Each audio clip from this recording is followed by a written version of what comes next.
ఎంతవరకు దేవుడు తన స్తుతి ఆరాధనలో సింహాసనం మీద ఆసీనుడే స్థుతి స్వీకరించి ఉన్నాడని నమ్ముతున్నాం. స్తుతి ఆరాధన దేవునికి మహిమాత్మై జరిగిందని నమ్ముతున్నాం. ఈ సమయంలో కొన్ని మాటలు కూడా మనం జ్ఞాపకం చేసుకున్న దేవుని యొక్క మాటలు, దాని నిమిత్తమై మనం ప్రార్థన కూడా చేసుకుందాం. దేవుని ప్రార్థించడానికి మన మధ్యనటువంటి జీవన్జ్యోతి గారి ముందుకు వచ్చి ఈ వర్తమానం నిమిత్తమే ప్రార్థన చేస్తారు. కళ్ళు మూసుకుందాం. దేవుడు తన పరిశుద్ధాత్మను విడుదల చేసి దేవుని యొక్క మాటలు మనకి వినిపింపు చేసేలాగా మన జీవితాలు సరి చేసుకుందాం. మనం మాట్లాడదాం.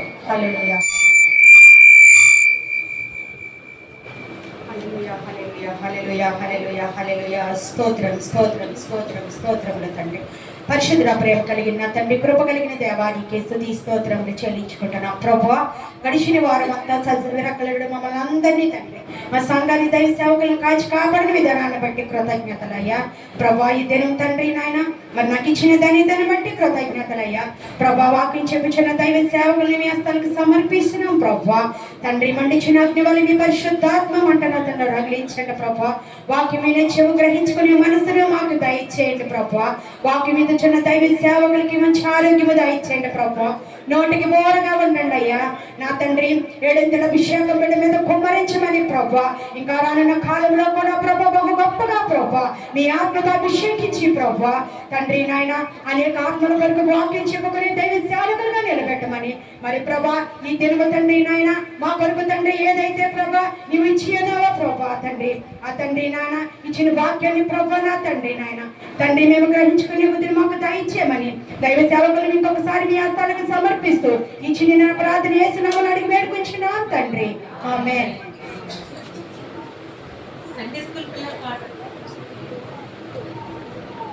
సమయంలో సండే స్కూల్ చిల్డ్రన్ యొక్క పాట ఉందండి. ప్రత్యేకమైన పాటను మరి పిల్లల ముందుకు వచ్చి పాడవలసిందిగా కోరుతున్నాం.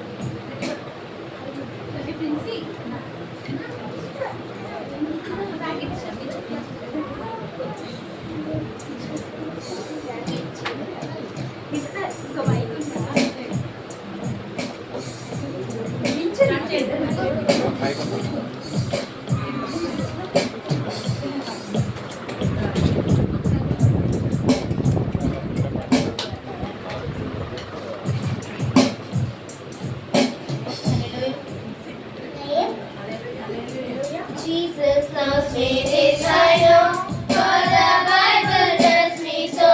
Little ones to Him belong, they are weak but He is strong.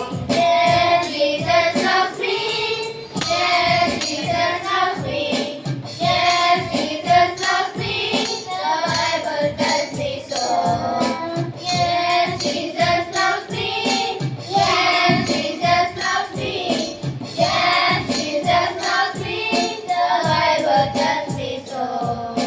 Jesus loves me, He can say, don't remind me on the way. He's prepared a home for me, and someday His face I'll see. Yes, Jesus loves me, yes, Jesus loves me, yes, Jesus loves me, the Bible tells me so. Yes, Jesus loves me, yes, Jesus loves me, yes, Jesus loves me, the Bible tells me so. Yes, Jesus loves me, yes, Jesus loves me, yes, Jesus loves me, the Bible tells me so. Yes, Jesus loves me, yes, Jesus loves me, yes, Jesus loves me, the Bible tells me so. The Bible tells me so. Hallelujah.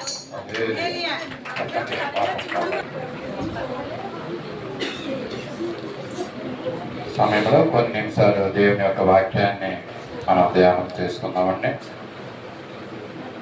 మరి ఇంతకుముందు మనము పరలోకం గురించి, పరదైసు గురించి, పాతాళం గురించి కొన్ని విషయాలు మనం తెలుసుకున్నాం. అలాగే ఇంకా దాంట్లో ఉండిపోయింది ఏంటంటే నరకం గురించి మీకు తెలియజేయలేదు. కానీ ఈరోజు సంఘం గురించి మరి ప్రాముఖ్యంగా మనకు తెలియాలి. సంఘానికి వస్తున్న మనము, సంఘంలో ఉంటున్న మనము, సంఘం గురించి కొన్ని విషయాలు మనం తెలుసుకుంటాం. దాని గురించి అవగాహన కలిగి ఉండడం చాలా మంచిది. ఎందుకంటే మనకు చాలా మందికి సంఘం అంటే ఏంటో తెలుసు కొంతమందికి, అయితే ఇంకా సంపూర్ణమైనటువంటి అవగాహన మనకి మరి సంఘం గురించి లోపిస్తుంది. అలాగని సంపూర్ణమైన అవగాహన కొంత సమయంలోనే మనం దీన్ని తెలియజేయాలంటే కొద్ది కష్టమైన పనే. సంఘం అంటే చాలా పెద్ద విషయం, దాని గురించి సబ్జెక్టు, దాని గురించి చెప్పాలంటే చాలా సమయం పడుతుంది. చాలా విషయాలు ఉంటాయి. మనం చూస్తూ ఉంటున్నాము, సంఘాన్ని ప్రేమిస్తూ మన క్రైస్తవులుగా ఉంటున్న మనము ఈ యొక్క దేవుని మందిరానికి వస్తున్నాం మనం కదండి. కొంతమందికి ఎందుకు వస్తున్నామో ఏంటో తెలిసి తెలియనప్పటికీ కూడా సంఘానికి వస్తూ ఉంటున్నాం. మంచిదే, ఏదేమైనప్పటికీ కూడా సంఘానికి రావడం అన్నది చాలా మంచి విషయమే కదండి. మరి సంఘం గురించి వస్తున్న మనము కొన్ని విషయాలు మనకు సంఘం గురించి తెలుసు. అలాగే ఇంకా కొన్ని విషయాలు, 1-2 విషయాలు మనం ఈరోజు తెలుసుకుని మన గృహాలకు వెళ్దాం, ఆశీర్వదించబడదాం. ఈ మాటల ద్వారా సంఘానికి వస్తున్న మనము సంఘం అంటే ఏంటో మరి పూర్తి అయినటువంటి అవగాహన చేసుకోవటానికి, మనం అర్థం చేసుకోవటానికి ప్రయత్నం చేద్దాం. ఈ లోకంలో ఉంటున్న మనము లోకం అంటే ఏంటో మనం తెలుసుకుంటూ ఉంటాం అండి. లోకం గురించి అవగాహన చాలా చక్కగా మనకు వచ్చేస్తూ ఉంటుంది. ఎలా జీవించాలి ఈ లోకంలో అన్న విషయం ఆటోమేటిక్గా పిల్లల కాడి నుంచి పెద్దోళ్ళు, యవనస్తులు అంతా కూడా తెలుసుకుంటారు. వాళ్ళు జీవించేస్తూ ఉంటారు కూడా కదండి. అలాగే సంఘంలో కూడా వస్తూ ఉంటారు. సంఘంలో కూడా ఎలా ఉండాలో లోకానుసారంగా ఉన్నవాళ్ళు కొంతమంది ఉంటూ ఉంటారు. సంఘంలోకి వచ్చిన వాళ్ళు, ఆత్మీయంగా జీవించిన వాళ్ళు కొంతమంది ఉంటారు.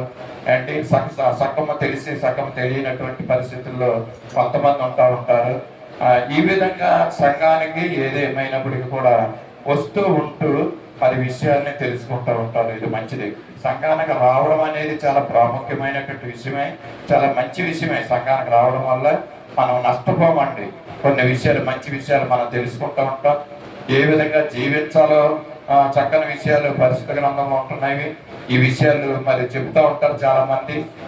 పరిశుద్ధ గ్రంథంలో ఉన్న మాటలు సంఘంలో ఏ విధంగా మనం జీవించాలి, లోకంలో ఏ విధంగా మనం జీవించాలి, మరి లోకంలో ఏ విధమైనటువంటి జ్ఞానం మనం కలిగి ఉండాలి, అలాగే సంఘంలో ఏ విధమైనటువంటి జ్ఞానాన్ని మనం కలిగి జీవించాలన్న విషయాలు సంఘానికి వస్తున్నటువంటి మనకి మరి ఈ విషయాలు తెలుస్తూ ఉంటున్నాయండి. నిజమే, సంఘం అంటే దానికి ఒక మంచి విలువ ఉందండి. అంటే విలువలు కలిగినటువంటి సంఘం అంటాం. సంఘం అంటే ఏదో మామూలుగా ఏదో ఒక 4 గోడలు పెట్టి 4 స్తంభాలు పెట్టుకుని గోడల మధ్యలో ఉన్నటువంటి దాని గురించి వెళ్ళి ప్రార్థన చేస్తూ ఉంటాం. మంచిదే. మరి దేవుని నిమిత్తము, దేవుని ప్రార్థన ఆలయాన్ని పట్టుకుని అదొక సంఘముగా ఉంచుకుని మనము వారము అవసరమైతే మధ్య రోజుల్లో కూడా దేవుని సన్నిధికి వచ్చి ఈ యొక్క ఆలయానికి వచ్చి దేవుని స్తుతించడం అన్న విషయం చాలా మంచి విషయం. అంటే కొన్ని విషయాలు మనం నేర్చుకుంటూ ఉంటాం. దీని ద్వారా మన జీవితాలకి కొత్త ఆశీర్వాదకరం కూడా ఇది. ఈ విషయాలు తెలుసుకుని మనం జీవించడం ద్వారా భౌతికమైనటువంటి విషయం ఏంటంటే ఆత్మీయమైన విషయం ఏమైంది సంఘములకు వచ్చిన తర్వాత ఈ విషయాలు మనం తెలుసుకుని మనము ఆశీర్వదించబడుతున్నాం. మన జీవితాల్ని బ్రతుకోగలుగుతున్నాం. ఎందుకంటే ఈ లోకంలో జీవిస్తున్నప్పుడు అనేకమైనటువంటి శ్రమలు, బాధలు మనకు వస్తూ ఉంటాయి. అంటే ఇలాగ వచ్చినప్పుడు మనం దేవుని ఆలయం దగ్గరికి వచ్చినప్పుడు మనకు కొంత సమాధానం దొరుకుతూ ఉంటుంది. ఎందుకంటే ఇది దేవుని సన్నిధి. ఈ 4 గోడల మధ్యన దేవుని యొక్క ఆత్మ ఇక్కడ ఉందని మనము నమ్మాలండి.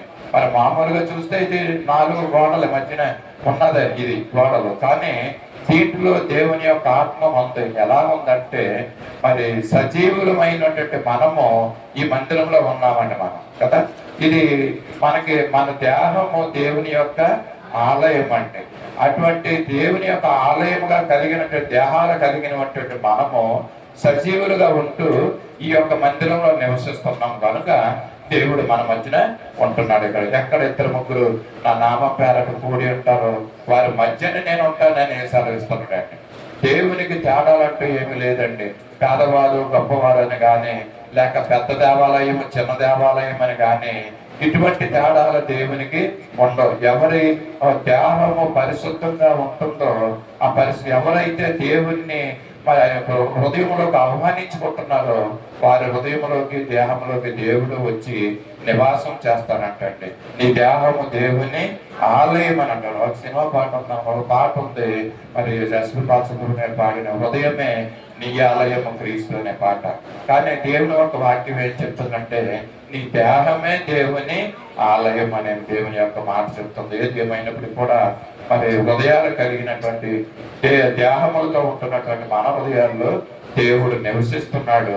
మనందరం ఈ దేవుని ఆలయంలో మనం వస్తున్న గురించి దేవుడు మన మధ్య ఇక్కడ ఉంటున్నాడు. ఆత్మస్వరూపుడుగా ఉంటూ ఆయన మహిమ పొందుతూ ఉంటున్నాడండి. ఎంతో గొప్ప సంగతి, గొప్ప అవకాశం దేవుడు మనకిస్తున్నాడండి కదా. దేవుడు మనకి ఇస్తున్నటువంటి అవకాశం ఆదివారం దినమున దేవుని యొక్క పునరుద్ధాన దినములో మరి ఈ విధంగా కూడి దేవుని సహవాసంగా కలిసి ఆయన్ని స్తుతించడం, ఆయన పాడి కీర్తించడం, ఆయన ప్రార్థించడం, ఆయన యొక్క వాక్యాన్ని ధ్యానం చేసుకుంటాం అన్నది మన జీవితాలకు ఎంతో ఇది ఆశీర్వాదకరమని నేను తెలియజేస్తూ ఉంటాను ఉదయకాల సమయంలో. అలాగే ఈ సంఘము లేక ఈ మందిరము మరి ఎంతో విలువైనటువంటిది అనేసి దేవుడు తెలియజేస్తున్నాడు. ఎందుకంటే దేవుని యొక్క మందిరము విలువైనది. మనం అనుకుంటున్నట్లుగా 4 గోడలతో ఉన్నదే కాకుండా ఇది దేవుని మందిరము, దేవుడు నివసిస్తున్నటువంటి స్థలము. మనము దీంట్లో మరి నివసిస్తున్నాం. మరి కొంత సమయం దేవుని సన్నిధిలో మనం గడుపుతున్న సమయం కనుక దేవుడు మన ద్వారా మన ఈ యొక్క దినాన్ని మందిరంలో ఉన్నాడు, మనలో ఉన్నాడు. దేవుడు మనలో నివాసం చేస్తున్నాడని మనం నమ్మాలండి. అంటే ఈ యొక్క సంఘం అంట విలువ కలిగినటువంటి సంఘం అంటండి. అంటే ఈ సంఘము విలువైనదంట. ఈ సంఘము విలువలు కలిగినటువంటి సంఘం అంటండి. ఇటువంటి విలువైన సంఘాన్ని దేవుడు కోరుకుంటున్నాడు, దేవుడు ఏర్పరచుకున్నాడండి. ఏదో ఆసామాసిగా ఏదో దేవుని మందిరం ఉంది అక్కడ వెళ్దామో వెళ్ళిపోదామో అని కాకోకుండా మనకొక ఆశ మనకి పుట్టాలండి. ఈ దేవుని మందిరానికి వెళ్ళడం ద్వారా నేను ఆశీర్వదించబడతాను అంటే నా జీవితంలో దేవుడు సమాధానం ఇస్తాడు, నేను ఎప్పుడు ఏదో కోరుకుంటున్నానో ఆ కోరికలు దేవుడు తీరుస్తాడనే నమ్మకం మనకుంది. ఆ ఆశతో దేవుని సన్నిధికి వస్తే దేవుడు మన ఆశలన్నింటిని కూడా నెరవేరుస్తాడంట. ఎందుకంటే ఇది విలువైనటువంటి సంఘము, విలువలు కలిగినటువంటి సంఘము. ఎందుకు విలువైందంటే ఇది అపోస్తుల కార్యము 20 అధ్యాయము 28లో ఒక మాట తెలియజేస్తున్నాడండి. ఎందుకు ఇది విలువైనటువంటి సంఘం అంటే ఇది యేసయ్య తన చదువుతారండి దేవుడు తన స్వరక్తం ఇచ్చి సంపాదించిన సంఘం అంటారు. చాలు, యేసు ప్రభుల వారు తన స్వరక్తాన్ని ఇచ్చి సంపాదించిన సంఘము. ఎంత చెప్పాను కదండి, ఇది ఒకవేళ 4 గోడలు అవ్వచ్చు, 4 స్తంభాలు ఉండొచ్చేమో, కానీ ఇది దేవుని కోరుకునే సంఘం ఎలా ఉంటుందనంట ఇది యేసయ్య స్వరక్తాన్ని ఇచ్చి సంపాదించుకున్నటువంటి సంఘం. మర్చిపోకూడదు. మన సంఘం ఎలాంటిదంటే ఇది ఇతని యేసయ్య తన సిలువలో మరి రక్తాన్ని చిందించి ఆ రక్తం ద్వారా ఈ సంఘాన్ని సంపాదించుకున్నాడండి. ఎంత విలువైనటువంటి విషయం ఇది. మరి యేసు ప్రభు రక్తమే ఎంతో విలువైందండి కదా. నమ్ముతారా మీరందరూ? అంటే యేసు ప్రభు యొక్క రక్తము చాలా విలువైనటువంటి ఆ రక్తం అంట. ఆ రక్తం ఇచ్చి సంఘాన్ని కొనుక్కున్నాడంట. నీవు నేను అనుకున్నట్లుగా ఈ 4 గోడలు ఏదో సత్య సువార్త సహవాసము, ఏదో మనుషులు ఉన్నారు అక్కడ, ఏదో వెళ్దామో పోదామన్నా కాదు. కానీ దేవుడు యేసు ప్రభుల వారు తెలియజేస్తున్నటువంటి మాటలు ఏంటంటే తన రక్తాన్ని ఇచ్చి కొనుక్కున్నటువంటి సంఘము. ఏంటి? సత్య సువార్త సహవాసం అవ్వచ్చు, సార్వత్రిక సంఘం అవ్వచ్చు. ఇందాక చెప్పాను, సంఘం అంటే మనమే సంఘం అంటే సజీవులైనటువంటి మనం ఇందులోకి వచ్చి కూర్చుంటే ఇది ఒక సంఘంగా ఉంటుంది. మనం ఇక్కడ లేకపోతే ఇది సంఘంగా ఉండదు. ఇది సంఘం కాదు. ఇది అంటే సజీవులైనటువంటి మనము ఇక్కడికి వచ్చితే నిర్జీవమైనటువంటి గోడలు ఈ యొక్క ఆలయము సజీవం అవుతుందంట. ఎందుకంటే ఇది సజీవమైనటువంటి సంఘము యేసు ప్రభుల వారు తన స్వరక్తాన్ని ఇచ్చి సంపాదించుకున్నటువంటి సంఘం అంట. ఆయన యొక్క రక్తము ఎంత విలువైందంటే ఒక మాటలో చూస్తున్నాం. మరి ఈ రక్తము నీకున్నటువంటి రక్తము నాకున్నటువంటి రక్తం లాంటి రక్తం కాదండి. యేసు ప్రభు యొక్క రక్తము ఎంతో విలువైన రక్తము, అమూల్యమైనటువంటి రక్తము. ఆయన యొక్క పరిశుద్ధుడుగా ఈ లోకానికి వచ్చి ఆయన యొక్క పరిశుద్ధమైనటువంటి రక్తాన్ని చిందించి సంఘాన్ని సంపాదించుకున్నాడు అన్నమాట. ఆ రక్తము నీకులాంటి రక్తం నాలాంటి రక్తం కాదండి. అంటే చాలా మంది కొంతమంది రక్తాన్ని బ్లడ్ డొనేట్ చేస్తారు కదండి, రక్తాన్ని దానం చేస్తూ ఉంటారు. మరి వృద్ధిలో ఏమో తెలియదు కానీ సంవత్సరానికి 1-2 సార్లు రక్తాన్ని దానం చెయ్యాలంట. అంటే సైన్స్ చెప్తున్నాయి. దాని నిమిత్తమే మరి డేవిడ్ గారు అప్పుడప్పుడు రక్తాన్ని దానం చేస్తూ ఉంటారు. మీరు చూసారా లేదు కదండి? రక్తాన్ని దానం చేయడం మంచిది. మరి మా ఇంటి దగ్గర ఒక అబ్బాయి ఉన్నాడు, అతను కూడా అలాగే సంవత్సరానికి 2 సార్లు రక్తాన్ని దానం చేస్తాడంట. అయితే ఈసారి వెళ్ళి రక్తం దానం చేద్దామని వెళ్తే అక్కడ రక్తం సరిపోలేదంటండి అతని ఒంట్లో. అంటే రక్తం, సో యేసు ప్రభువు యొక్క రక్తము అలాంటి రక్తం కాదండి.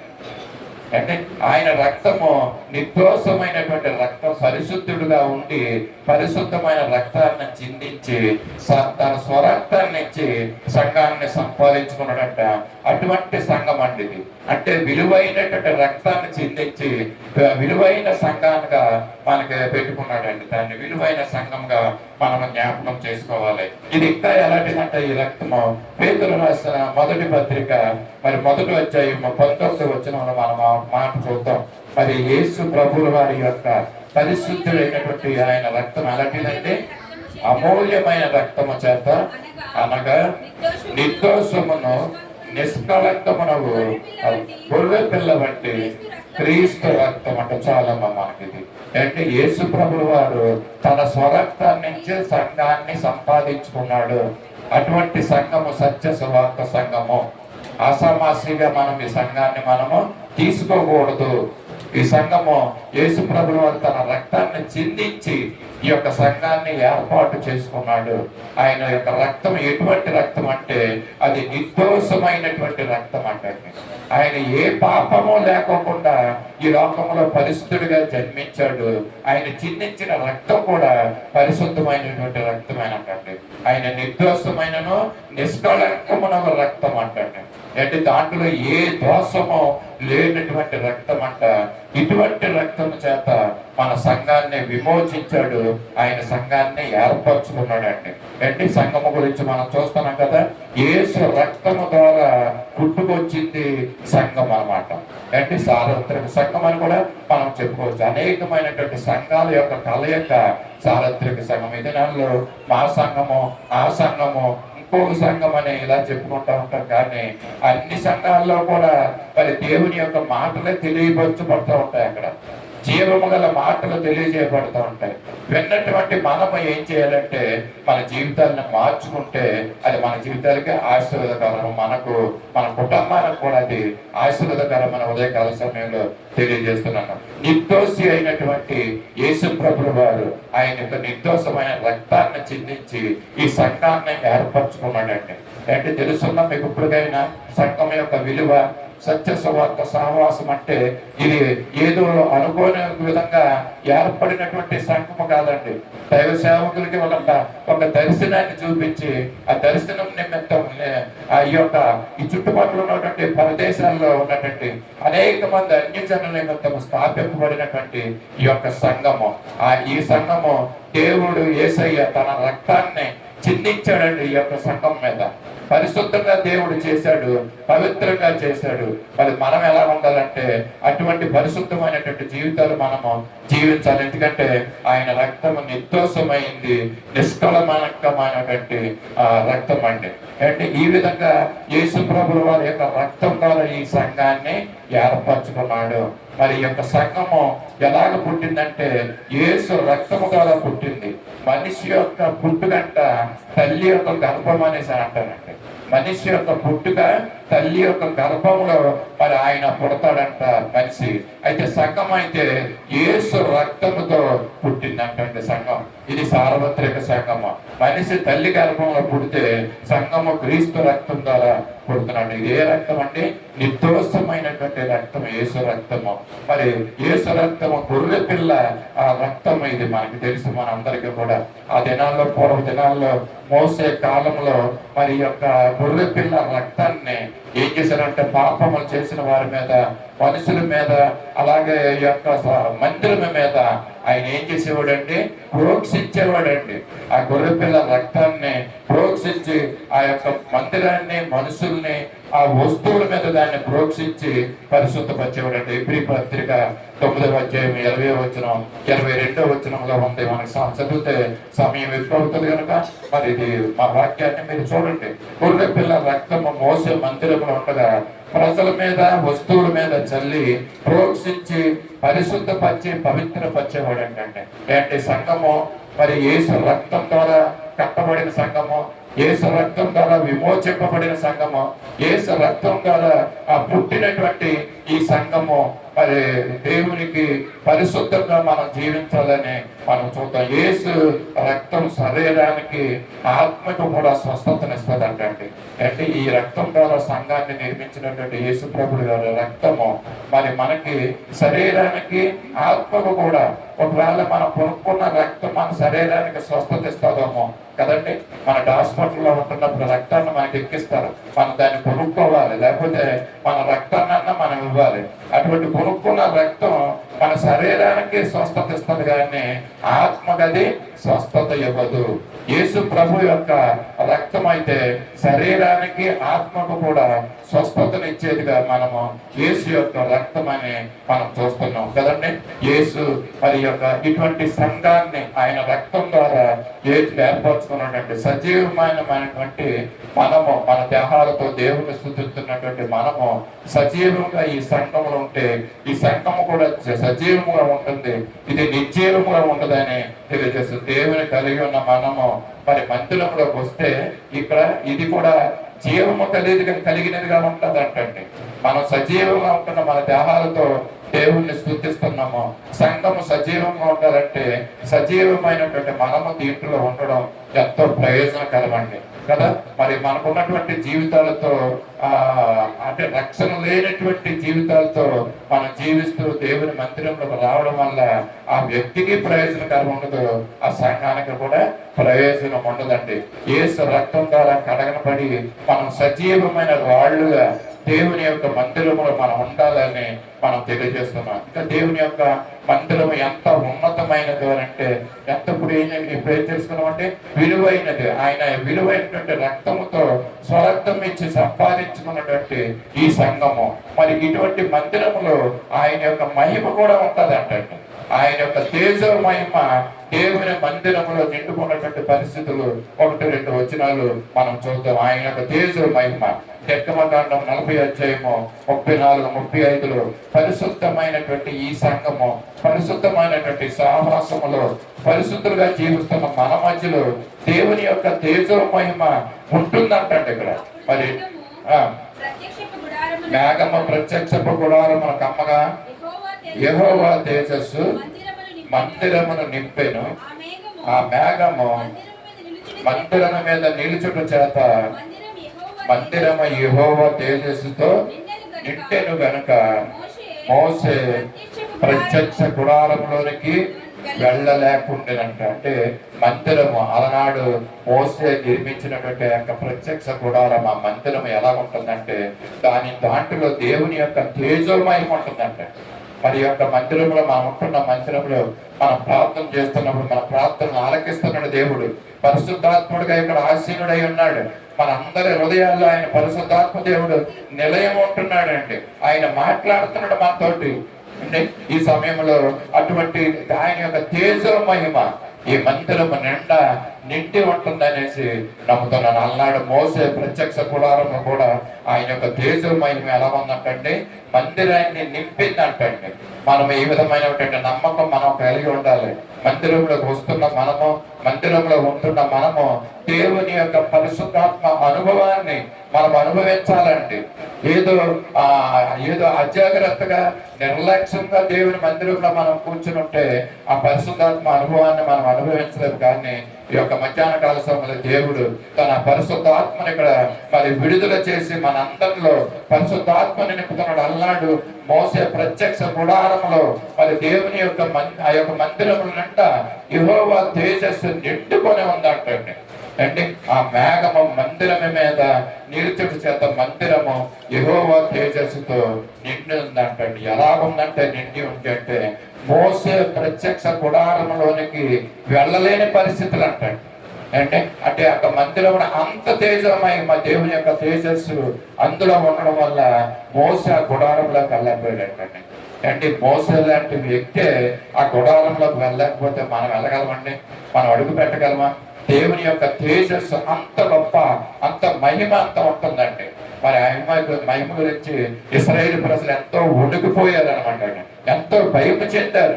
ఈ రోజుల్లో విశ్వాసులుగా, ప్రార్థనా పరులుగా, లేక దేవుని నమ్మిన ఉంటుండడం మనము దేవుడు అంటే ఒక భయమే ఉండడం లేదండి.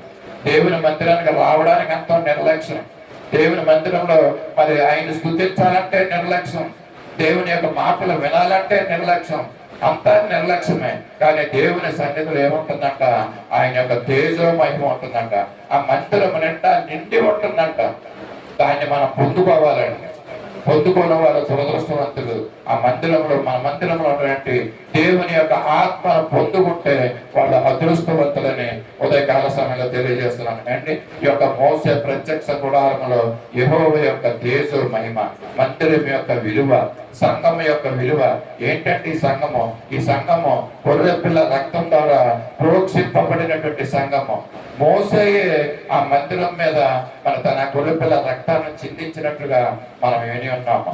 ఇదిగో ఈనాడు ఇప్పుడు మన యేసు ప్రభువు వారి గొర్రె పిల్లగా ఆ శిలువలో చనిపోయి ఆ రక్తాన్ని చిందించి ఆ రక్తంతో మన సంఘాన్ని కొన్నాడండి.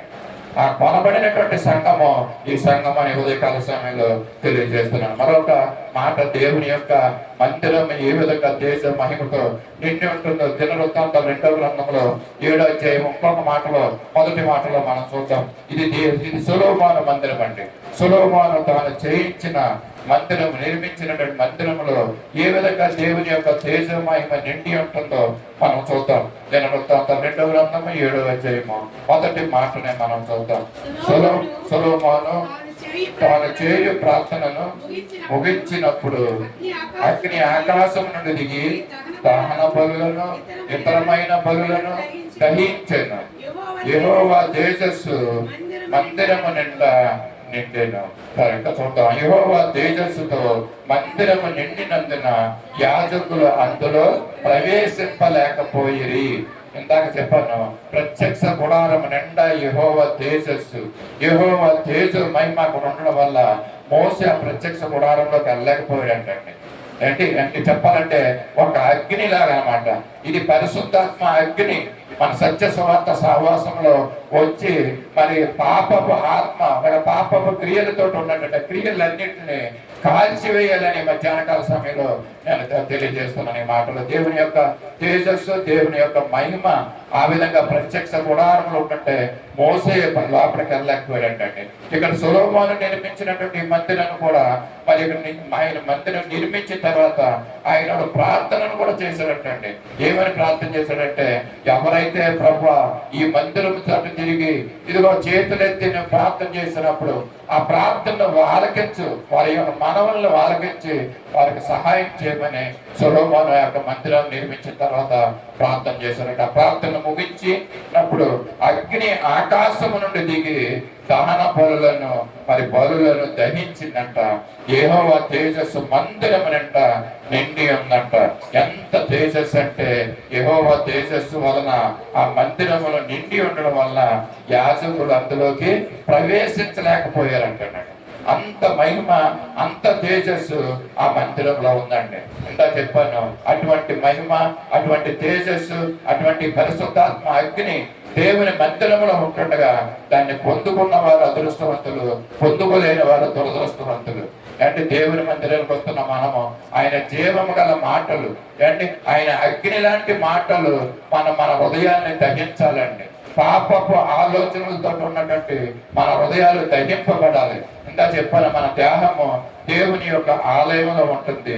మన దేహంలో దేవుడు నివాసం చేయాలి.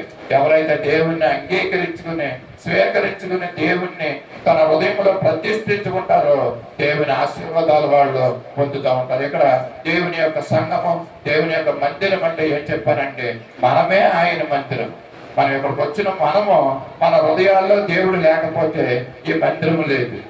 అంటే సజీవంగా మనం ఉంటున్నాము. సజీవమైన దేవుణ్ణి మనము కలిగి ఉంటే ఈ మందిరం కూడా సజీవంగా ఉంటుందండి. అంటే మన వల్ల మందిరానికి మరి ఆ పేరు రావాలని ఉదయకాల సమయంలో తెలియజేస్తున్నాను. రాజుల మొదటి గ్రంథము 8వ అధ్యాయం 11వ వచనంలో ఇంకొక మాట చూస్తున్నాం. దేవుని యొక్క తేజ మహిమ మందిరంలో ఏ విధంగా నింపబడుతుందో, ఏ విధంగా యొక్క ప్రజలు దాని యొక్క అనుభూతిని పొందారో మనం ఇక్కడ చూస్తే, ఇందాక మోసే ప్రత్యక్ష గుడారంలో వెళ్ళిపోయాడు. ఇక్కడ సొలొమోను మరి యొక్క మందిరంలో యాజకులు లోపలికి వెళ్ళలేకపోయారంట. ఇక్కడ మరొక మాట మనం చూద్దాం. కాబట్టి యెహోవా తేజో మహిమ యెహోవా మందిరంలో నిండుకొనగా మేఘమున్న హేతువు చేత యాజకులు సేవ చేయుటకు అక్కడ నిలువలేకపోయేది అంటే ఇక్కడ చూస్తున్నా కదండి. దేవుని యొక్క మందిరము ఎంత అద్భుతమైనదో, దేవుని యొక్క సంఘము ఎంత అద్భుతమైనదో మీరు చూస్తున్నారా ఈ యొక్క మధ్యాహ్న కాల సమయంలో. సంఘం అంటే ఏదో అనుకుంటా ఉంటాం. సంఘంలో ఉన్న పరిస్థితులు ఏ ఉంటాయి ఏంటి, చాలా రకరకాలైనటువంటి విషయాలు ఉంటాయి.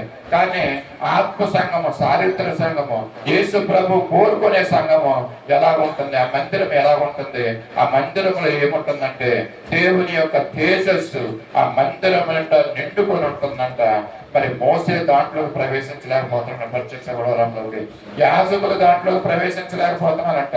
ఇక్కడ యెహోవా తేజ మహిమ యెహోవా మందిరంలో నిండుకొనగా ఆ మేఘం ఉన్న హేతువు చేత యాజకులు సేవ చేయడానికి లోపలికి వెళ్ళలేకపోయారంట. ఆ సేవ చేయడానికి అక్కడ నిలువ లేకపోయారు అనేసి ఇక్కడ మనం చూస్తున్నాం. దేవుని మందిరంలో జీవము కలిగిన మనం ఉంటున్నాము. దేవుని మందిరములో యెహోవా యొక్క తేజస్సు ఉంటుందన్న విషయాన్ని మనం జ్ఞాపకం చేసుకోవాలి. దేవుని యొక్క పరిశుద్ధాత్మ శక్తి ఇక్కడ ఉంటుందన్న విషయాన్ని మనము గ్రహించుకోవాలండి. దేవుని యొక్క సంఘము ఏమంటుందో చూస్తున్నాం కదండి. దేవుని యొక్క సంఘము ఆయన యొక్క స్వరక్తం ఇచ్చి కొనుక్కొని సంపాదించుకున్నటువంటి సంఘం అంటే ఈ సంఘం అంటే ఏముంటుంది, ఆ దేవుని యొక్క తేజోమయం ఉంటుంది అని అన్నా. ఇంకేముంటుందంటే దేవుని యొక్క మాటలు వినిపింపబడతా ఉంటాయి. దేవుని యొక్క బోధ దేవుడే తన పరిశుద్ధాత్మ ద్వారా మరి బోధిస్తూ ఉంటాడు మనందరికీ కూడా. ఏ మాటలు అవసరమో ఆ మాటలు మనకు తెలియజేస్తున్నాడు. దేవుని సంఘములో ఏముంటుందంటే విలువ పెట్టుకోవడం అనే సంఘములో ఆయన మహిమ ఉంటుంది. అలాగే ఆయన బోధ, ఆయన యొక్క మాటలు ఉంటున్నాయండి. చూద్దామా ఇప్పుడు మాట మరి యేసయ్య మాటలు, దేవుని యొక్క మాటలు ఎలా ఉంటున్నాయో ఆయన సంఘంలో. ఎఫెసీ గ్రంథము 5వ అధ్యాయం 27వ వచనంలో మనం చూద్దాం. ఎఫెసీ గ్రంథం అపోస్తలుడైన పౌలు ఎఫెసీకి రాసిన పత్రిక 5వ అధ్యాయము 27వ వచనంలో ఆయన యొక్క సంఘం ఎలా ఉంటుందో దేవుడు మనకి ఇక్కడ పౌలు ఇక్కడ మనకు తెలియజేస్తున్నాడు. చూద్దామా. అటువలే 5వ అధ్యాయము 27వ వచనం. అటువలే క్రీస్తు కూడా సంఘమును ప్రేమించి అది కళంకమైనను ముడత అయినను అట్లా మరి ఏదైనను లేక పరిశుద్ధమైనది గాను నిర్దోషమైనది గాను మహిమ గల సంఘము గాను అలా తన ఎదుట దానిని నిలవబెట్టుకొనవలనని వాక్యముతో ఉదక స్నానము చేత దానిని పవిత్రపరిచి పరిశుద్ధపరచబడి దాని కొరకు తాను అప్పగించుకున్నాడు. అంటే యేసు ప్రభులు వారు సంఘం గురించి ఎంత అమూల్యమైనటువంటి మాటలు ఇక్కడ తెలియజేస్తున్నట్టు చూస్తున్నాం కదండి. సంఘం గురించి ఏమంటున్నాడంటే అటువలే క్రీస్తు కూడా సంఘాన్ని ఎంతగానో ప్రేమిస్తున్నాడు అంటే. ఏంటి మనం ఏమనుకుంటామంటే అసామాసిగా మనం అనుకుంటాం ఏదో సత్య సువార్త సహవాసం ఉంది, అక్కడ ఏదో ఉందలే మందిరం అనుకుంటాం. కానీ తెలియజేయబడినటువంటి మాటలు ఏంటంటే యేసు ప్రభులు వారంట సంఘాన్ని ఎంతగానో ప్రేమిస్తున్నాడు అంటే. అంటే సంఘాన్ని ప్రేమిస్తున్నాడంటే సంఘంలో ఎవరున్నా మనం ఉన్నామంటే మనల్ని దేవుడు ప్రేమిస్తున్నాడు, సంఘాన్ని ప్రేమిస్తున్నాడంట. సంఘం ఎలా ఉండాలని యేసు ప్రభులు వారు కోరుకుంటున్నాడంటే అది కళంకమైనను ముడత అయినను అట్టిది మరి ఏదైనను లేక పరిశుద్ధమైనది గాను నిర్దోషమైనది గాను మహిమ గల సంఘముగా ఆయన తన ఎదుట నిలబెట్టుకోవాలి. ఆయన రెండవ రాకల్లో సంఘం ఎలా ఉండాలంటండి, నిర్దోషమైనదిగా ఆయన ఎదుట నిలబడాలంటండి. అంటే మన సంఘం ఆ విధంగా నిలబడగలుగుతుందా? ఆ విధంగా నిర్దోషంగా మన సంఘం ఉంటుందండి. పరిశుద్ధంగా మనం ఉంటున్నామా? సంఘం అంటే సత్య సువార్త సమాసం అంటే ఏదో కాదు, మనమే. అంటే మనం నిర్దోషంగా ఉండగలుగుతున్నామా? మనం నిర్దోషంగా ఉంటే మన ఆయన రాకల్లో మనం కూడా పెండ్లి కుమార్తె వల్లే ఇదిగో మధ్యాకాశంలోకి ఎత్తపడతామండి. మరి అటువంటి నిర్దోషంగా మనం జీవించగలుగుతున్నామా?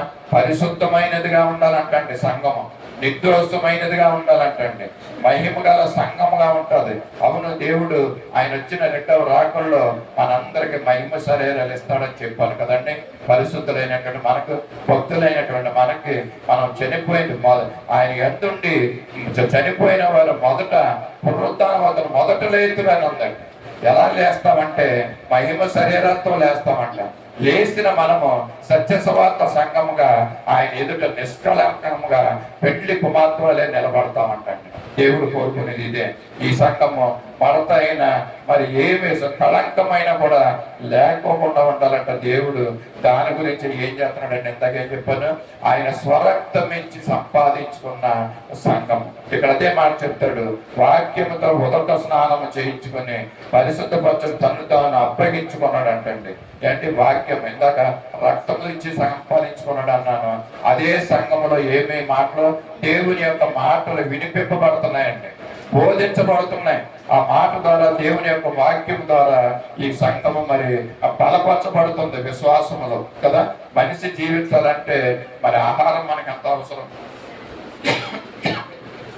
మరి ఆ విధంగా మరి మన ఆత్మీయ జీవితం మరి జీవించాలంటే మనకేంటంటే దేవుని యొక్క మాట మనకు ఎంతగానో అవసరం అండి. దేవుని యొక్క వాక్కు మనకు అవసరం కదండి. మరి మనుషుడు రొట్టె వలన జీవించడండి, దేవుని మాట నుండి వచ్చి ప్రతి మాట వలన జీవిస్తాడు. మనం అనుకుంటాం మనకి ఆహారం వల్ల మనం జీవిస్తాం. మత్తయి సువార్త 4వ అధ్యాయము 4వ వచనంలో ఈ మాట ఉంది, మనుషులు రొట్టె వలన మాత్రమే కాదు కానీ దేవుని నోట నుండి వచ్చి ప్రతి మాట వలన జీవిస్తున్నాడు, దేవుని వాక్యం వలన.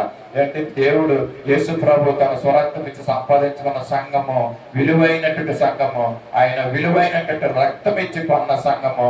ఆ సంఘములో ఏముంటుందండి? దేవుని యొక్క మాటలు వినిపించబడుతున్నాయి.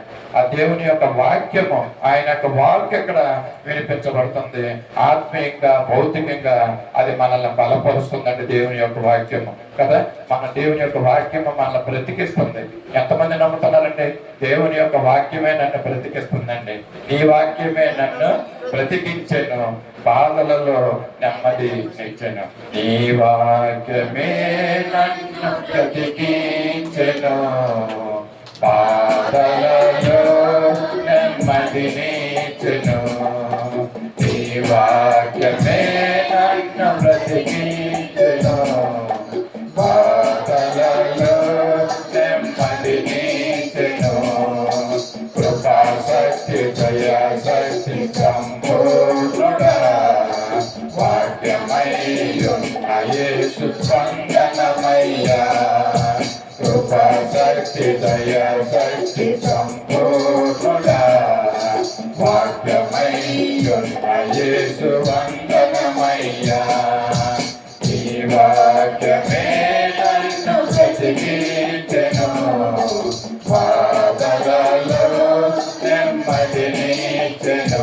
నమ్ముతున్నామండి మనము దేవుని యొక్క వాక్కు, దేవుని యొక్క మాట మనల్ని బ్రతికిస్తుందండి. రొట్టె మనల్ని బ్రతికించడం లేదంట. నమ్ముతున్నామా? ఆత్మీయంగా జీవిస్తున్న మనము ఆత్మీయంగా మనం బ్రతకాలంటే దేవుని యొక్క మాట ద్వారా మాత్రమే మనం జీవించగలుగుతూ ఉంటామండి. చిగుటగల ఊబి నుండి లేవనెత్తెను, సమతల మగు భూమిపై నన్ను నిలిపెను. చిగుటగల ఊబి నుండి లేవనెత్తెను, సమతల మగు భూమిపై నన్ను నిలిపెను. నా పాదములకు దీపమాయెను, నా దూరమాయను సత్యమైన మార్గములో కన్ను నడుపును సత్యమైన మార్గములో కన్ను నడుపును కృపా శక్తి దయా శక్తి సంపూర్ణుడా వాక్యమై ఉన్న యేసు వందనమయ్యా కృపా శక్తి దయా శక్తి సంపూర్ణుడా వాక్యమై ఉన్న యేసు వందనమయ్యా. ఆయన వాక్కు ద్వారా ఆయన మాట ద్వారా మరి మనం జీవిస్తున్నాం. ఆయన మాట సెలవిస్తే కలుగును కాకనే మాట చెప్తే సమస్తము కలిగిందంటండి. అంత జీవము గల మాట దేవుని సంఘములో వినిపింపబడినటువంటి మాటని మనము అది ఎంతో విలువైన మాట అంటండి. అంటే ఆయన రక్తము విలువైంది, ఆయన సంఘము విలువైంది, ఆయన సంఘంలో చెప్పబడే మాటలు విలువైనటువంటి మాటలు. అంటే సంఘము ఎంత విలువైంది, కాకపోతే మనమే సంఘాన్ని విలువైందిగా మనము తీసుకుంటా లేదండి, మనం అర్థం చేసుకుంటా లేదు. సంఘం అంటే విలువైందిగా మనం అవగాహన చేసుకోలేనటువంటి పరిస్థితుల్లో మనం ఉంటున్నాము. అంటే ఆయన యొక్క సంఘం, ఆయన విలువైన సంఘంలో ఆయన మాట చాలా విలువైందండి. ఒక వాక్యం ఉంది, ఆయన మాట అంట మహత్తు గల మాట అంటండి. అంటే ఆయన మాట ఎంతో మహత్కార్యాలు చేసే మాట. అది మహత్కార్యాలు చేసే మాట కాబట్టి ఆయన సెలవిస్తే సృష్టి అంతా కూడా కలుగునుగా కంటే కలిగిందండి. ఎంత గొప్ప దేవుడు, ఎంత మహత్తు కలిగినటువంటి ఆ మాట కలిగినటువంటి వాక్కు కలిగినటువంటి మన దేవుడు చూస్తున్నాం. ఎబ్రీ పత్రికలో ఒక మాట ఉంది, అదే మాట మొదటి అధ్యాయం 3-4 వచనంలో ఏమంటాడంటే ఆయన మహత్తు గల మాట చెప్పే మాట అంట. ఆయన్ని సమస్తాన్ని సృష్టించుకున్నాడంట. ఆయన మహత్తు మాట చెప్పాన మరి సమస్తాన్ని సృష్టించుకున్నట్లుగా మనం చూస్తున్న ఎబ్రీ పత్రిక. ఆయన దేవుని మహిమ యొక్క తేజస్సు, ఆయన తత్వం యొక్క మూర్తిమత్వమునై ఉండి తన మహత్తు గల మాట చేత సమస్తమును నిర్వహించుచున్నాడు. అంటే ఆయన మహత్తు గల మాట చెప్పున ఆయన సమస్తాన్ని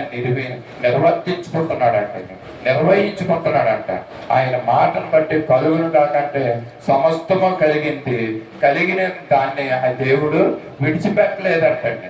ఆయన కలుగును కాక అని చెప్పేసి దాన్ని విడిచిపెట్టేలేదంట, వదిలేదంటండి. అది ఏం చేశాడంట, దాన్ని నిర్వహించుకుంటున్నాడు అంటండి. ఆయన సృష్టించిన సృష్టిని నిర్వహించుకుంటున్నాడు, దాన్ని నడిపిస్తున్నాడు అంటండి దేవుడు. దాన్ని నడిపించే దేవుడు తన మాటను కలిగి కలుగును కాక చెప్పి దాన్ని వదిలేయకోకుండా దాన్ని నడిపిస్తున్నాడు అంటండి, దాన్ని కొనసాగిస్తున్నాడంట.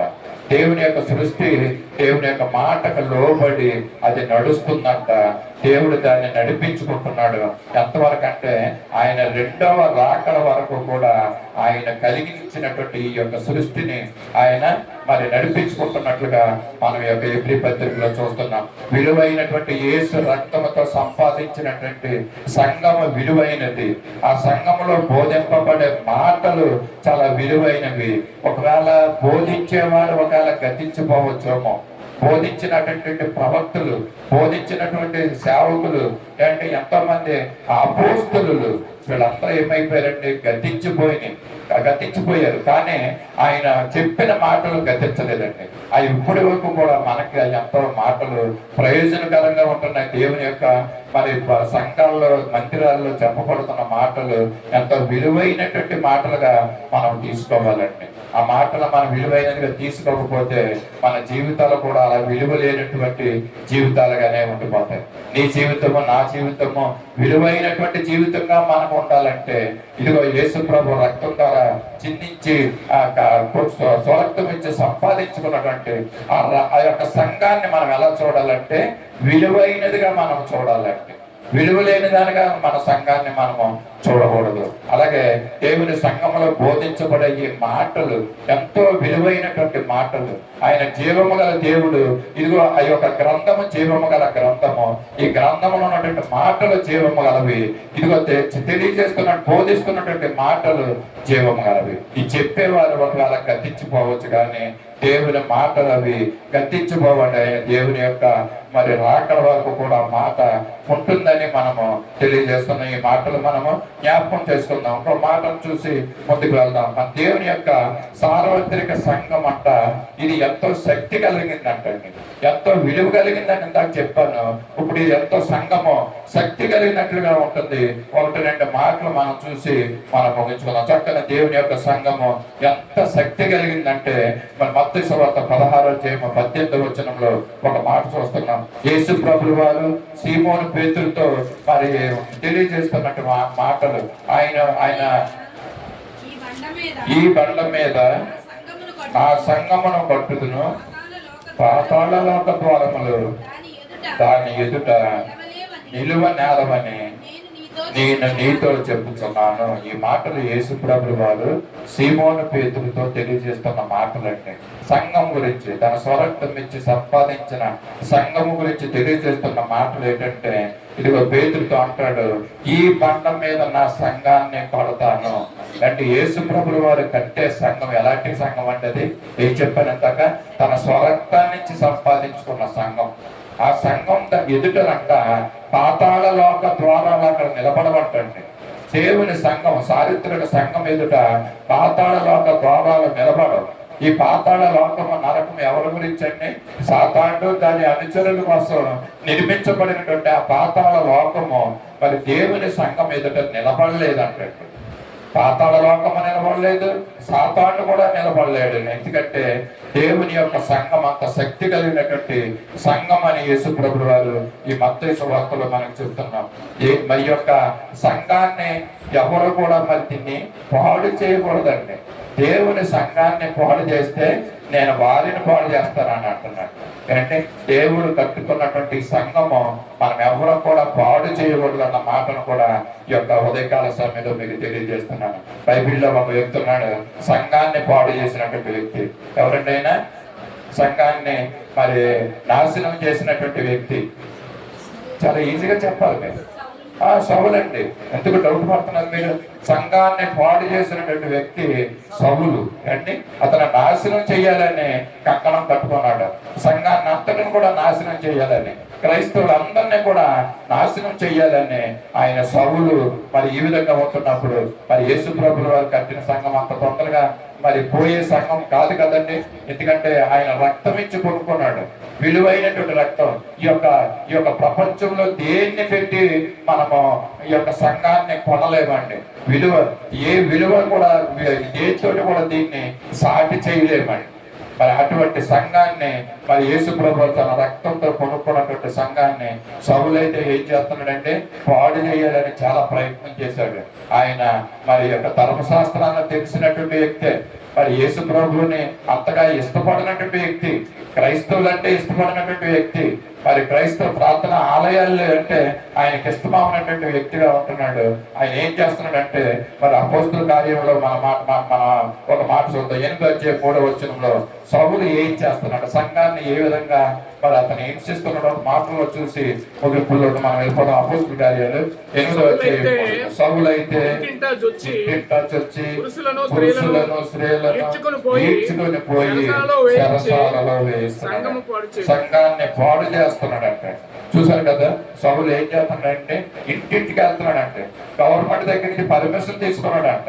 పర్మిషన్ తీసుకుని ఆయన ఇంట్లోకి జోడుపడిపోయి ఇంట్లో నుంచి వాళ్ళని లాక్కొచ్చి ఈడ్చుకొచ్చి క్రైస్తవులైన వారిని ఎంతగానో స్త్రీల్ని వీళ్ళందరినీ ఏం చేస్తున్నాడంటే జైల్లో వేస్తున్నాడంట. సరసాలలో వేసి ఎంత భయంకరమైనటువంటి పరిస్థితులు మనం చూస్తున్నాం కదా. క్రైస్తవులుగా కలుగుతున్నటువంటి ఆ శ్రమలు సౌలు ఇంటిలోంచి ఈడ్చుకుని పోయి సరసాలలో వేస్తున్నాడంట క్రైస్తవులైన వారిని. సంఘాన్ని ఈ విధంగా హింసించి సంఘాన్ని అంతం చేయాలనుకున్నటువంటి వ్యక్తి అపోస్తుల యొక్క సౌలు అని మీకు తెలియజేస్తున్నాను. అందుకనే దేవుడు ఏం చేశాడంటే మరి ఆ యొక్క సౌలుని అంతం చేయనట్టుగా, ఎవరైతే సంఘాన్ని అంతం చేయాలి పాడు చేయాలని చూశాడు, దేవుడు ఏం చేశాడంటే అతనికి బుద్ధి చెప్పే విధంగా ఏం చేశాడు. అపోస్తుల కార్యము 9:8 అక్కడే ఉంటుంది చూడండి. అపోస్తుల కార్యము 9:8 సౌలు నేల మీద పడి ఏమీ చూడలేకపోయి నడిపించాడు. చూడండి అక్కడ అతని పరిస్థితి ఏమైందంటే, దేవుడు ఏ విధంగా బుద్ధి చెప్పాడంటే అతని నేల మీద పడవేశాడంటే, నేల మీద పడవేసి మరి అతనికి కంటి చూపు లేదంట. 9వ వచనంలో 3 దినములు అతనికి కంటి చూపు లేక మరి ఆహారం లేక ఉండిపోయాడంట పరిస్థితి సౌలు. ఎందుకంటే దేవుని బిడ్డలైన క్రైస్తవులైనటువంటి వారిని హింసించినటువంటి చెరసాలలో వేసి లాక్కుని పోయి చెరసాలలో వేసినటువంటి వ్యక్తి, సంఘాన్ని పాడు చేస్తున్నటువంటి వ్యక్తిని మరి సౌలుని దేవుడు పట్టుకున్నాడండి. పట్టుకుని అతని కింద పడవేసి అతనికి కంటి చూపు లేకపోకుండా ఆహారం తిన 3 రోజులు ఆ విధంగా అతన్ని పడేసి ఉంచినట్లుగా మనం చూస్తున్నాం. అతను చూడలేనటువంటి పరిస్థితి సౌలుకి. తర్వాత అతను దేవుణ్ణి తెలుసుకున్నట్లుగా చూస్తున్నాం. అప్పుడు ఒక మాట వింటాడంటే సౌలు కింద పడిపోయిన తర్వాత ఏమంటాడంటే, ముని కోలలకు ఎదురు తన్నుట నీకు సాధ్యము కాదు. అది అపోస్తలుల కార్యం 26:14 ఉంటుందండి. అంటే దేవునికి యేసయ్యకి వ్యతిరేకంగా వెళ్ళలేమండి. చాలా మంది మరి పాపపు జీవితం జీవిస్తున్న వారు ఎలా జీవిస్తూ ఉంటారంటే వాళ్ళకి తెలియదు అది పాప జీవితం అన్న విషయం ఏంటి. మరి ఇక్కడ అందుకని మాట్లాడాడు సౌలుతోటి, ముని కోలను ఎదురు తన్నుతున్నావు నువ్వు అంటే దేవునికి వ్యతిరేకంగా నువ్వు ఎదురు తన్నుకుంటూ వెళ్తున్నావు నువ్వు అనేసి తెలియజేస్తున్నావు. ముని కోలను ఎదురు తన్నుట నీకు సాధ్యం కాదబ్బాయని ఈ మాటను సౌలుతో మరి సంఘాన్ని పాడు చేస్తున్నటువంటి వ్యక్తితోటి మరి సౌలుతో చెప్పినప్పుడు మరి సౌలులో గొప్ప మార్పు కలిగిందండి. తర్వాత విషయం అంతా మనకు తెలుసు. ఆయన సౌలు పౌలుగా మారాడు. మరి ఏ సంఘాన్ని అయితే హింసించాడో ఆ సంఘము నిమిత్తం ఎంతో భారము ఎంతో చింత కలిగి మరి ఆయన ఉంటున్నట్లుగా మనం చూస్తూ ఉంటున్నాం. కొరింథీ పత్రిక 2వ పత్రిక 11:28 వచనంలో ఆయన ఇప్పుడు ఏం చేస్తున్నాడంటే సంఘాల కొరకు ఎంతో ప్రయాస పడుతున్నాడంటే, ఏ సంఘాన్ని హింసించాడో ఆ సంఘము కొరకు ఎంతో భారము కలిగి ఎన్నో కష్టాలు శ్రమలు అనుభవిస్తున్నాడంట. కొరింథీ రాసిన 2వ పత్రిక 11:28 వచనంలో ఆ మాటను మనం చూస్తున్నాము. సంఘము కొరకు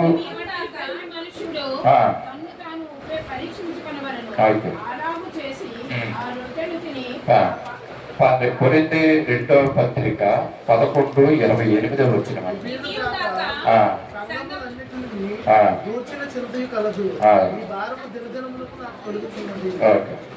ఇక్కడ చూడండి, సంఘము కొరకు ఆయన ఎంతో ప్రయాసంతోనో కష్టంతోనో మరి ఉంటున్నాడంటండి. తరచుగా ఆయన జాగరణాలు ఉంటున్నాడంటండి. ఆకలి దప్పులతో ఆయన ఉంటున్నాడంట. అంతేకాకుండా చలితోనో దిగంబరత్వముతోనో మరి ఆయన అనుభవిస్తున్నాడంట. దేనికోసం అంటే దేవుని సేవ కొరకు, దేవుని పరిచర్య కొరకు, దేవుని సంఘము కొరకు మరి ఆయనకి ఎన్నో కష్టాలు ఇక్కడ పడుతున్నట్లుగా చూస్తున్నాం. అంతేకాకుండా ఇవన్నీ కాక సంఘములన్నిటిని కూర్చిన చింత ఆయనకు ఉందంటండి. సంఘాలు కూర్చిన భారము ఆయనకి దినదినము ఎక్కువ అవుతుందంటండి. ఇప్పుడు అపోస్తలుడైన పౌలు ఒకప్పుడు సౌలుగా ఉంటున్నప్పుడు సంఘాన్ని మరి నిర్లక్ష్యంగా ఉంటున్నాడు. సంఘాన్ని కష్టపెట్టిన వ్యక్తి ఈ దినాల్లో ఏమయ్యాడంటే అపోస్తలుడైన పౌలుగా మారిన తర్వాత ఆ సంఘము గురించి ఎంతో చింత కలిగి ఉన్నాడంట. ఎంతో భారము కలిగి దినదినము నాకు భారం ఎక్కువ అవుతుందని అంటున్నాడంట. ఎందుకంటే సంఘంలో ఉన్నటువంటి వ్యక్తులు విశ్వాసంగా జీవించాలి, మరి రక్షణ లేని వారు యేసు ప్రభువుని అంగీకరించాలన్న ఒక భారము, ఆత్మల భారము అపోస్తలుడైన పౌలు దేవుడు పెట్టాడండి. ఎంతగా హింసించాడో సంఘాన్ని అంతకన్నా ఎక్కువగా సంఘాల గురించి ఇప్పుడు అపోస్తలుడైన పౌలు మరి భారము కలిగి జీవిస్తున్నట్లుగా చూస్తున్నాం. అలాంటి సమయాల్లో ఆయన మరి ఆహారం లేని ఉన్నటువంటి దినాలు చాలా ఉన్నాయంటండి. ఆకలి దప్పులతో ఉంటున్నాడంట, మరి చలితో ఉంటున్నాడంట, దిగంబరత్వంతో ఉంటున్నాడంట. మరి ఈ విధంగా సంఘము గురించి ఆయన ఎన్నో విషయాలు భరిస్తూ మరి ముందుకు వెళ్తూ ఉంటున్నాడు. ఎందుకంటే మరి ఆయన గుర్తెరిగాడండి సంఘం యొక్క విలువ, సంఘం ఎంత విలువ కలిగిందో మరి ఆయన చూశాడు. సంఘంలో చెప్పబడే మాటల ద్వారా ఆయన మార్పు చెంది పౌరులుగా జీవించిన విషయం మనందరికీ కూడా తెలుసు. మరి మరొక విషయం, సంఘం ఎంత శక్తివంతమైందో ఒక మాట చెప్పి దీన్ని ముగిస్తాను. ఎంత శక్తివంతమైన సంఘం అంటే అపోస్తలుల కార్యం 12:5 వచనంలో ఏం చూస్తున్నామంటే, సంఘము ప్రార్థించగా ప్రార్థించే సంఘముగా మన సంఘము ఉండాలండి. పేతురు చెరసాలలో ఉంచబడిన సంఘం అయితే అత్యాసక్తితో ప్రార్థన చేస్తుంది. చూడండి, ఇక్కడ పేతురు చెరసాలలో ఉంటున్నప్పుడు అంట సంఘం ఏం చేస్తుందంటే అత్యాసక్తితో ప్రార్థన చేస్తుందంట. అత్యాసక్తితో ప్రార్థన చేస్తుంటే అతని చేతికి ఉన్నటువంటి సంఖ్యలు విడిపోయి అంటాడు. అంటే అటువంటి సంఘం, అంటే అటువంటి సంఘముగా మన సంఘం ఉండాలని మనం ఆశపడాలండి. మన సంఘము ప్రార్థన చేస్తే మరి కుటుంబాల్లో ఉన్నటువంటి ఆ యొక్క బాధలు అన్ని సంఖ్యలు విడిపోయినట్టుగా విడిపోవాలండి. అంటే ఈ విధంగా మనం ప్రార్థన చేయగలుగుతున్నామా? ఈ విధంగా ప్రార్థన చేస్తున్నామా? మన ప్రార్థనలు ఏ విధంగా ఉంటున్నాయి? అంటే దుష్టుడిని దూరపరిచే విధంగా మన ప్రార్థనలు ఉంటున్నాయా, లేక దుష్టుడు మన గృహాల్లో టెస్టేస్ నుంచి ఉండేలాగా మన ప్రార్థనలు ఉంటున్నాయా? ఇది ఒక సంఘము ఆసక్తిగా మనం ప్రార్థన చేయాలండి. ఇటువంటి గృహాల నిమిత్తము, మన సంఘంలో ఉన్నటువంటి గృహాల నిమిత్తం మనం ప్రార్థించి సంఘముగా మన సంఘం ఉండాలని కోరుతున్నాను. ఇక్కడ ఈ సంఘము పేతురు చెరసాలలో ఉన్నప్పుడు అత్యాసక్తితో ప్రార్థన చేసిందంటండి. ప్రార్థన చేసినప్పుడు పేతురు యొక్క చేతులు ఉన్నటువంటి సంఖ్యలే విడిపోయి అన్నట్లుగా మనం చూస్తున్నాం. మనం మాట చూద్దాం. అపొస్తలుల కార్యము 4:31 వారు ప్రార్థన చేయించుండగా మరి ప్రార్థన యొక్క శక్తి ప్రార్థన చేయగానే వారు కూడి ఉన్న చోటు వారందరూ పరిశుద్ధాత్మతో నిండిన వారంట. చాలమ్మా, ఇక్కడ వాళ్ళ ప్రార్థన చేస్తుంటే అక్కడ కూడి ఉన్నటువంటి స్థలము ఏమైందంటే అక్కడ కంపించిందంట. అంటే భూకంపం వచ్చిందనమాట అక్కడ. అంటే అంత అలాంటి సంఘము ప్రార్థన చేసేటప్పుడు మరి అక్కడ కూర్చుని ఉన్న వారి దగ్గర కంపించాలండి. అంటే మనం ప్రార్థన చేస్తుంటే మన భూమి కంపిస్తుందా? ఏం కంపిస్తున్నాయండి? అండ్ మనం ప్రార్థన చేసేటప్పుడు మనం ఉంటున్న స్థలం కంపిస్తుందండి. ప్రార్థనతో కనిపిస్తున్నాయా, లేకపోతే మనం మాట్లాడే మాటలతో కనిపిస్తూ ఉంటున్నాయి? కొన్ని గృహాల్లో ఇలాగే ఉంటాయి. ఆ యొక్క బిల్డింగ్ అంతా కనిపించేస్తూ ఉంటారు. రీసౌండ్లు వచ్చేస్తూ ఉంటాయి ఆ బిల్డింగ్ లో నుంచి. ఎందుకు? దుష్టుడు ఆ విధంగా మరి చెలరేగిపోతూ ఉంటాడు అనమాట ఆ గృహాల్లో. కానీ దేవుడు కోరుకునేది అది కాదండి. మన ప్రార్థన చేస్తుంటే దుష్టుడు పారిపోవాలన్నమాట.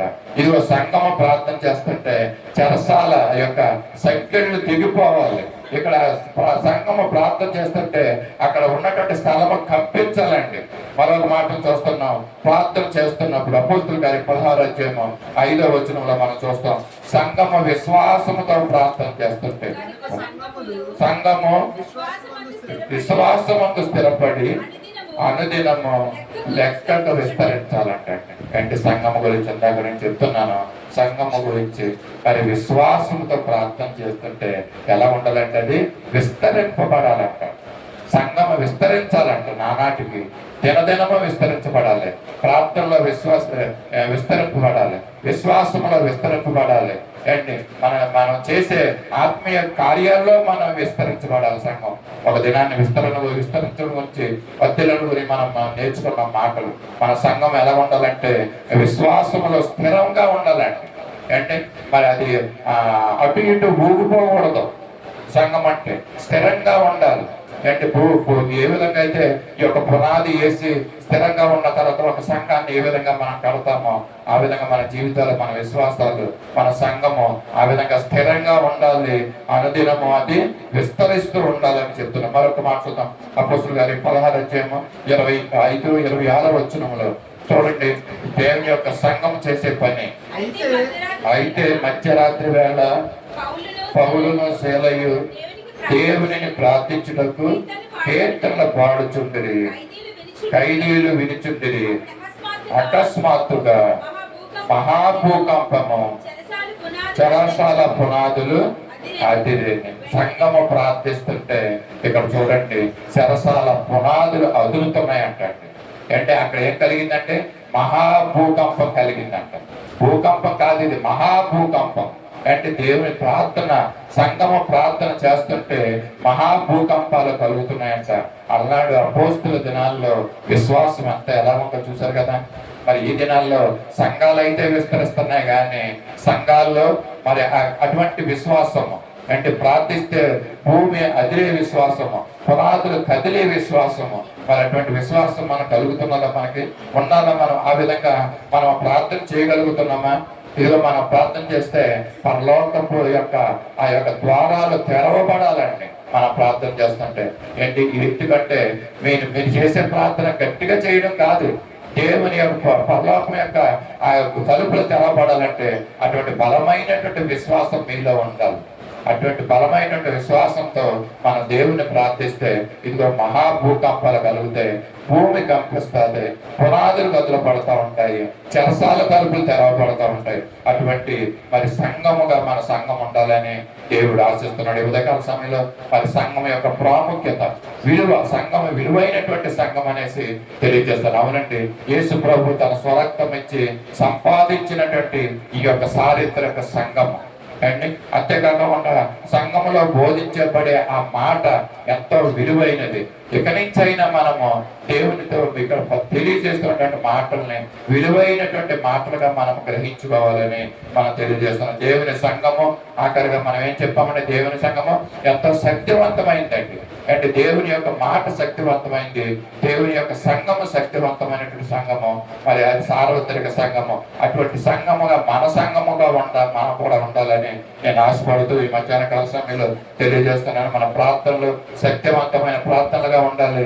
మన మాటలు, మన యొక్క సంఘంలో వినబడే యొక్క బోధలు, మన శక్తివంతమైన మాటలు మనం గ్రహించుకుని ఆ విధంగా మనం ముందుకు సాగాలని తెలియజేస్తూ ఈ మాటలు నేను ముగిస్తున్నాను. దేవుడు మరి సంఘం గురించి తెలియజేసిన అమూల్యమైన మాటలు మన వినికిడులు ఆశీర్వాదకరంగా చేయాలని ఆశిస్తూ ఈ మాటలు ముగిస్తున్నాం.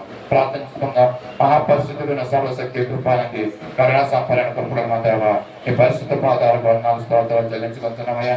ఈ యొక్క ఆదివారం నేను పునరుత్థాన దినముల తండ్రి నీ మధ్యలోనికి వచ్చి ఇదో ప్రభా కొంత సమయం నిన్ను స్తుతించాం, నిన్ను ఆరాధించాం, నిన్ను మహింపరిచాం ప్రభా. ఇదిగో ప్రార్థన ద్వారా మేము నేను ప్రార్థించాను తండ్రి. నీ పరిశుద్ధాత్మని ఇదిగో ప్రభా మందిరంలో మాకు ఉంచినందుకు మీకు స్తోత్రాలు చెల్లించుకుంటున్నాం.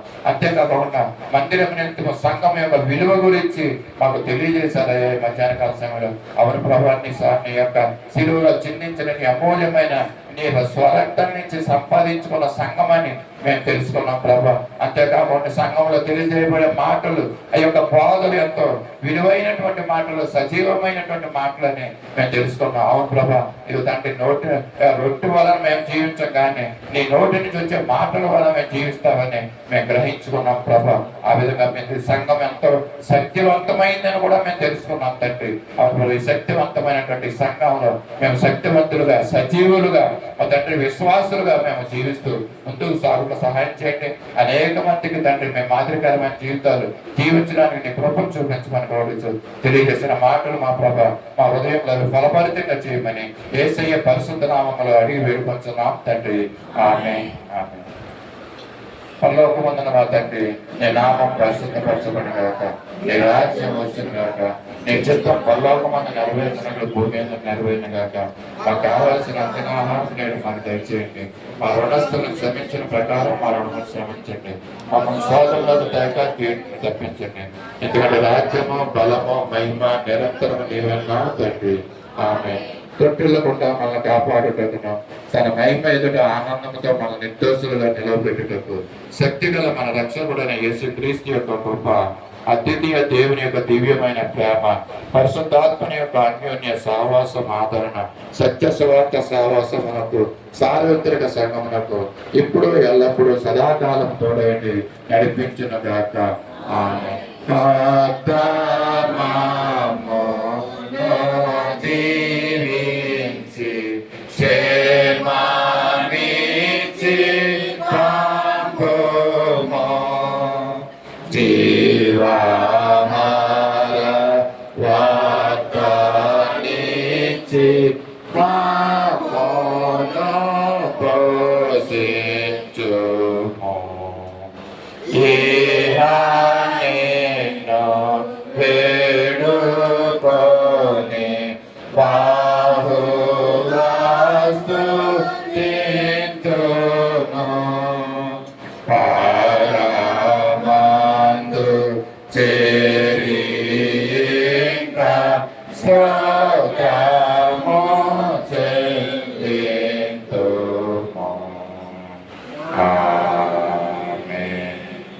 అందరికీ వందనాలండి.